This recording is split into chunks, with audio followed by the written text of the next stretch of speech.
Let me take this out so this dangling doesn't disrupt you from paying attention to my beautiful face. Dude, I gotta be honest with you guys. I'm in a bit of pain right now. I don't like to admit when things are going wrong. And frankly, I advise you to do the same. If you have any issues in life, you bottle that shit up.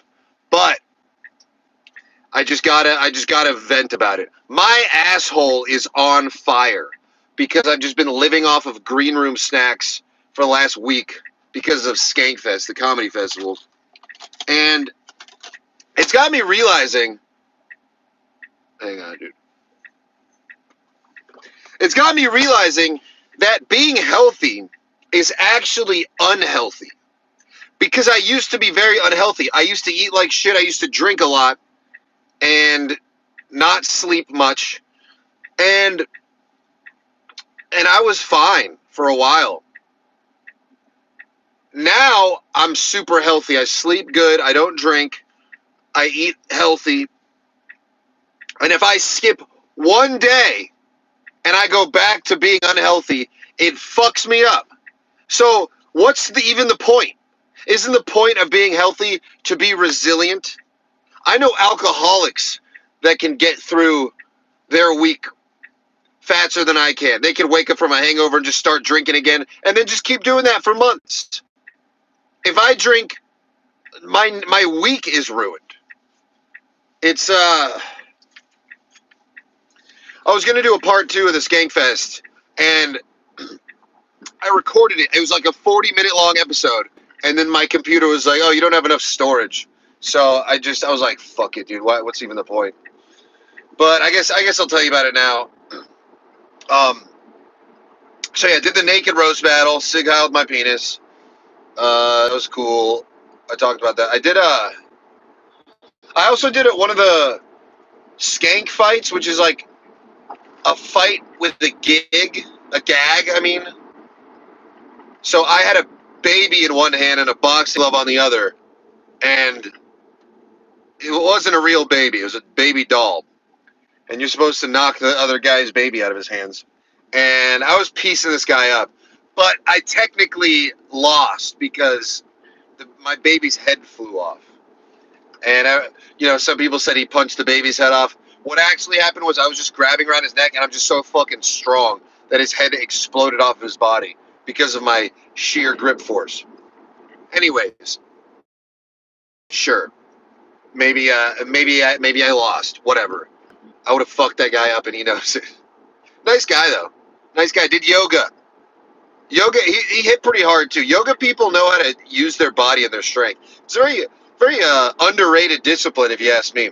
You can do yoga your whole life, and you'll be able to integrate that into other physical activities better than like anything else, really. But yeah,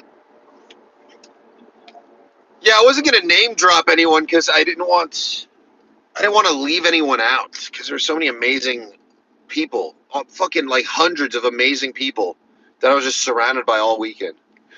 Shout out to the Palmer Squares. Those guys are fucking dope rappers and just great human beings. This is the third time I hung out with them because it's my third Skankfest.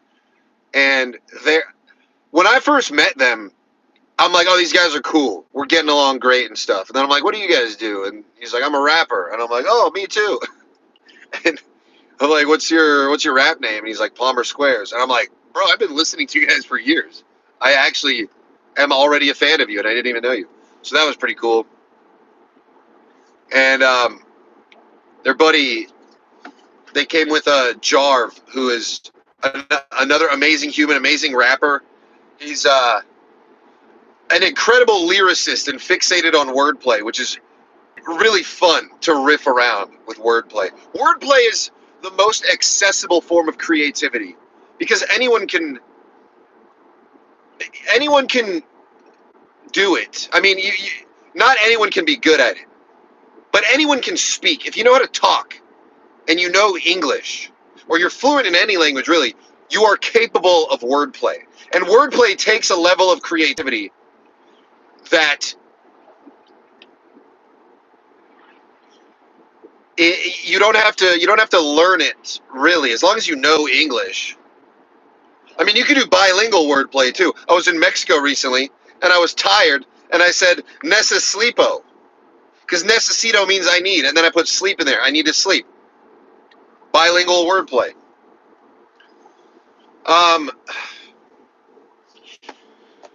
Fucking Michael Ridley's the man. He gave me a shout out. Right back at you, brother. That guy's hilarious. He is a goddamn riff king himself as well. There's the ability to have fun, flowing conversations. I've realized is a rare ability. And even in the people that are capable of it, you still got to be in that mood or in that zone. So it's kind of rare to just be in Riff City. And I realize that's a problem I have with most people, is most people can't really riff, and it's not fun to talk to them. But all these people, man, they come from a long line of wordsmiths, I'll tell you that much. It just makes conversation so much more exciting, because conversation is more than just utilitarian. It's more than just communicating what needs to happen, or it's an art. Communication is an art, and I realized this when I first started traveling the world alone. When I went to Thailand, that was the first time I had been solo in another country where people were not all fluent in English. I realized that like 80% of my conversations and my words were not literal. I mostly speak in idioms and metaphors and similes and other linguistic tactics, literary tools, if you will. Because if you're saying like I'm gonna go hit the gym, if you break that down, you don't know English. Directly, that translates to you're gonna hit the gym. Like what? We don't really say things as they are. There's a lot of nuance and a lot of nah, I'm saying, if you will.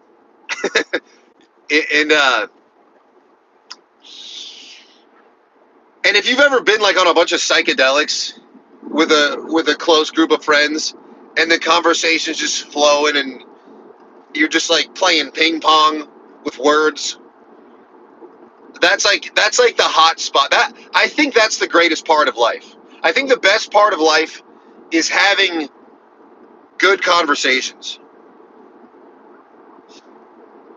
because the whole point of life is connection. We're all one God that's been ripped into tiny little pieces and amnesia of itself that aspire to reconnect. So when you meet people that you click with, it's like when people get married, they say that their spouse is their home, as if there's familiarity. When you meet someone you click with, even if you've never met them before, there's a feeling of familiarity, like we've been here before. We've met each other, so you're just reconnecting. Yeah, I took a lot of mushrooms last week, so it's rebooted the whole God juice in my brain. Fucking fun, man. I haven't done mushrooms in a while. I gave that up for a couple of years. And then I started taking them again, and I was like, I should be doing this every day. It just makes me such a better person. I'm just genuinely, I feel the love, and I genuinely care about everyone and what everyone has to say. And usually I don't. I usually despise existence. But mushrooms, man, I mean, they're literally God's cure for depression. When you're sad, you're looking down, right where they're growing. They're right where you need them to be. If you're feeling down, they'll pick you up. You pick them, and yeah. I think that's by design. I think all this shit's a fucking simulation. Hung out with fucking Wes Anderson. That's not his name. Wes, the stunt magician, dude. He's the fucking man. And his buddy Simon King, great comic. Fucking he did this set about like being sad and having a shitty childhood, but he made it so funny, and it was like this, like I saw his soul up there, and it was cool. It was very inspiring.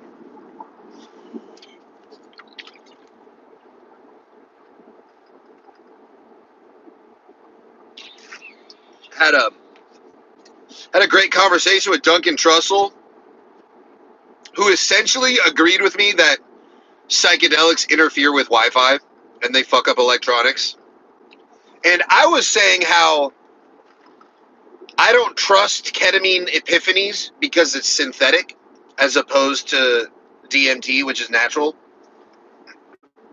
And he was pretty much like, dude, just because a key isn't made of silver doesn't mean it's not going to open the door. And I think the conclusion we agreed to was ketamine can give you a spiritual experience by reducing the level of reality that you intake. So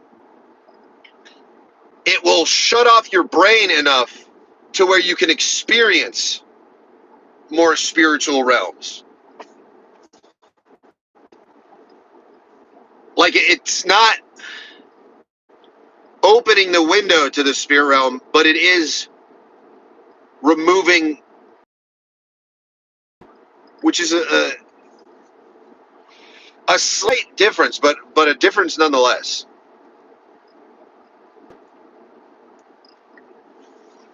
Message retracted. Pussy. God, my asshole is on fire. This is not comfortable. And if anyone's thinking like, oh, you had a penis in your butt because you're gay, good one, dude. You're hilarious. You should do comedy. Fucking genius. Really good stuff. I'm over here in pain, and you're making gay jokes. That's what happens when you just live off fruit snacks and beef jerky for 5 days. I don't know how America does it, man. Everything is poison. They're all trying to kill us. Even if you just eat meat and fruit, the meat is probably traumatized. Which, on one hand, you would be getting a little adrenochrome boost, right? I think that's how that works. It's kind of crazy how the most powerful protein source is a slaughtered animal. It's like, hey, maybe these elites are onto something, right? Yeah. I saw, dude, almost every comedian you can think of was there. I don't know if I can name everyone. Jamar Neighbors did the naked roast. Well, he was one of the judges, and he's just got a huge black dick, just ridiculous. And I was telling him, I was like, dude, next time you should fucking slam it on the table like a gavel and go, order.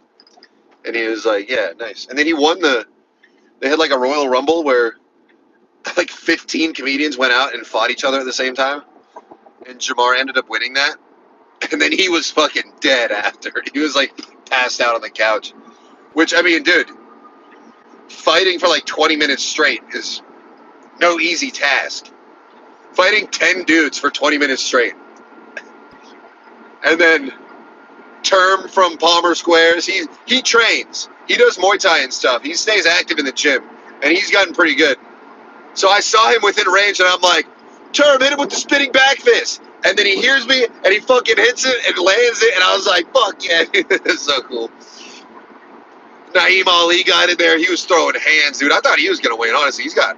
His body shots just go crazy, dude. My mom just asked me why I'm talking about a huge black dick on my podcast. Well, if you paid attention, Mom, I told the story. There was a naked roast battle, and he was one of the judges. All right? God. And also, there was a lot of people that were coming up to me that were like realizing who I was from social media, which was kind of cool. Because I've been posting a lot of like news anchor clips of me in a suit talking about a certain group of people. And, oh yeah, Mom, I didn't tell you about that. But I roast battled someone naked, and I grabbed my penis and I did Heil Dickler. So I did that, but with my penis. I'm sorry to make you imagine that, Mom, but You asked, all right? You're not supposed to be watching this. But but you're the only person watching this, so so fuck, what was I talking about? Yeah, a lot of people notice me from like this one dude, Bilal. He was the fucking man. He looks like Jason Samoa. Jason Samosa. What's the cookie? He's like a big guy, but he's like Aquaman, but a lot fatter. But he was so cool. He was fucking hilarious. And he walked past me and he was like, "Dude, I just realized I love you." And I'm like, "All right, cool." And then he ran. I guess he had to take his shit. And he comes back and he's like, "Hey, sorry, I had to go to the bathroom, but yeah, he was like, I just had to say, like, I just realized who you were, and I'm Palestinian, bro." And I was like, "Oh, all right, yeah, word, I get it now." So there's a lot of that. Dude, Alex Schultz is fucking insane. I love it. He did I don't know if you'd call it stand up really, but it is a fucking a performance for sure. He's on the squad with like Sam Hyde and them, and he destroyed a stool and smashed it into pieces, and then he took the pieces of the stool and smashed those into more pieces, and then he's just running around the room doing fucking like he brought like a bunch of microphones just so he could throw the microphones. It was great, man. It was like some Eric Andre type shit, but more racist. That I was dying. That might have been one of my favorite sets at Skankfest. Honestly, it was just so unbelievable, because that really is my favorite genre of comedy. Just being like absurd insults and profanity